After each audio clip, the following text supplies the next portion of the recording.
కొంతమంది ఆడవాళ్ళు వాళ్ళ ఇంట్లో ఏమీ జరిగినట్లు మన ఇంట్లోనే జరిగినట్లు మన మీద పోయి లేనిపోనివన్నీ సమాజంలో చెప్తూ ఉంటారు. ఇంటింటికి పోయి మనతో చూపించి చూపించి చెప్తూ ఉంటారు.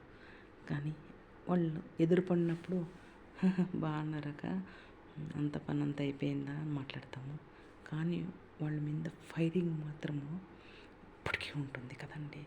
ఫైరింగ్ ఎట్లుంటుందంటే వాళ్ళ మీద ఉతికి బట్టలారేసి క్లిప్పులు పెట్టాలి నీకు అని మనసులో ఫైరింగ్ ఉంటుంది. నీ తెచ్చుకొని పోయి పులి దగ్గర వేయలే, అది తింటా ఉంటే అప్పుడు హ్యాపీగా ఉంటుంది నాకు అని వాళ్ళ మీద ఫైరింగ్ మాత్రం అలాగే ఉంటుందండి. ఎందుకంటే మన మీద అంత ఘోరంగా చెప్పింటారు కాబట్టి మనకు లోపలే ఫైరింగ్ ఉంటుంది. పైన మనం మాట్లాడతాం కానీ లోపల ఫైరింగ్ అనేది అంత స్ట్రాంగ్గా ఉంటుంది కదా. మన మీద చెప్పింటారు కాబట్టి మనకు అంత కోపం ఉంటుంది. ఎదురు పడేటప్పటికే ఫైరింగ్ అనేది ఎక్కడి నుంచినో దూసుకొని వస్తుందండి. ఫైరింగ్ అనేది నాకైతే నిజంగానే నాకు శత్రువులు ఎవరన్నా నా మీద చెప్పినారు అంటే ఎక్కడ లేని కోపం ఉంటుంది.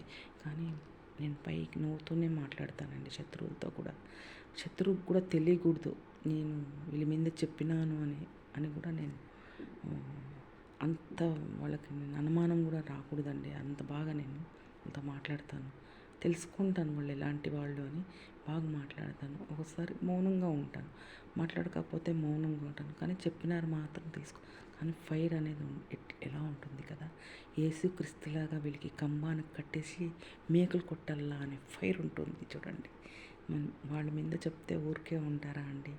మన మీద చెప్పేసి సైలెంట్గా ఏమీ తెలియనట్ల ఊరికే ఉంటారు.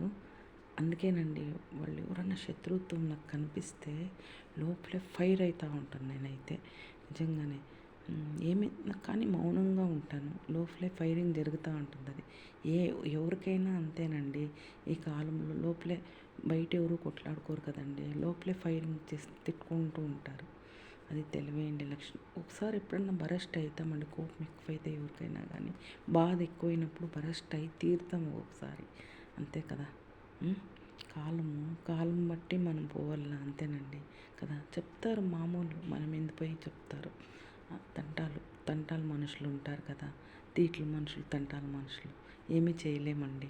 నటిస్తూ పోతూ ఉండాలి సమాజంలో, అంతే కదా. చెప్పుకొని దేవునికి వదిలేయాల కదండి. వాళ్ళు ఎన్నో ఉంటాయి కానీ మన మీద బాగా చెప్తారు. తంటాలు పెట్టేసి వస్తారు ఇంటింటికి పోయి కదా.